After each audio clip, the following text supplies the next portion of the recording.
जिले के चोपड़ा ग्रामीण पुलिस ने लासुर हाथेड़ रोड पर दो व्यक्तियों के पास से 7 देसी कट्टे और 10 जिंदा कारतूस जब्त किए हैं। इन दोनों को पुलिस ने हिरासत में ले लिया है। ग्रामीण थाने के पुलिस निरीक्षक कावेरी कमलाकर को गोपनीय सूचना मिली कि मोटरसाइकिल पर दो व्यक्ति ग्राम कट्टा के साथ आ रहे हैं, तो उन्होंने लासुर हाथेड़ रोड पर जाल बिछा दिया। जो मोटरसाइकिल पर आ रहे दाहिरी पुणे के सागर शरणम रनसोरे और सातारा जिले के कराट के रहने वाले मनोज राजेंद्र खड्डेलकर से पूछताछ की। उनकी बातों से पुलिस को संदेह हुआ। कड़ी जांच करने पर उनके पास से 7 देसी कट्टे और 10 जिंदा कारतूस मिले। उनके खिलाफ चोपड़ा ग्रामीण पुलिस स्टेशन में मामला दर्ज कराया गया है। पुलिस ने 7 देसी कट्टा, जिंदा कारतूस और 2,90,000 रुपए कीमत की एक मोटरसाइकिल जब्त की है। यह जानकारी पुलिस उपविभागीय अधिकारी अन्ना साहेब घोलप ने दी। मिळाली होती की 2 आरोपी गावठी कट्टे पिस्टल घेऊन मध्य प्रदेशातून इकडे आपल्या महाराष्ट्रामध्ये या साईडला येणार आहेत अशी इन्फॉर्मेशन मिळाली।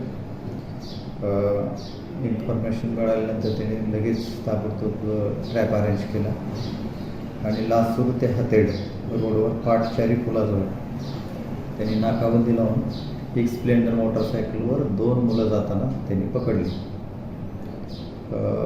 त्यांच्या जवळ एक सॅक होती, त्या सॅकची तपासणी केली।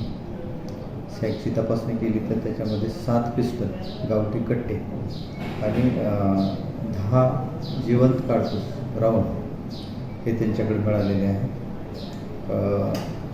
त्यांनी त्या दोघांवर गुन्हा दाखल केलेला आहे। त्यांची पोलीस कस्टडी घेतलेली आहे। सध्या ते पोलीस कस्टडीत आहेत। 4 दिवसाची पोलीस कस्टडी आहे। ही जी मुलं आहेत, एकाचं नाव आहे सागर रणसौर, धायरी फाटा पुणे, आणि दुसरा आहे मनोज खांडेकर, हा कराड शहर सातारा जिल्ह्यातील राहणारा आहे। ही 2 मुलं आहेत। ह्यांनी मध्य प्रदेशातल्या उमरटी गावातून ही पिस्टल खरेदी केली आणि पुण्याला घेऊन जात होते अशी माहिती सांगितलेली आहे। सध्या त्या आरोपीकडं म्हणजे कुणासाठी घेऊन जात होते, नेमकं उमरटीतून कुणाकडून खरेदी केले याच्याबद्दल आम्ही अजून तपास पुढे चालू आहे। जे ह्याच्यामध्ये रॅकेट उघडकीला येईल त्या सर्वांना अटक करण्यात येईल। साहेब, या मुद्देमाल एकूण किती? साधारण हा सगळा मुद्देमाल मोटरसायकलच्या किमतीसह 2,90,000च्या आसपासचा हा मुद्देमाल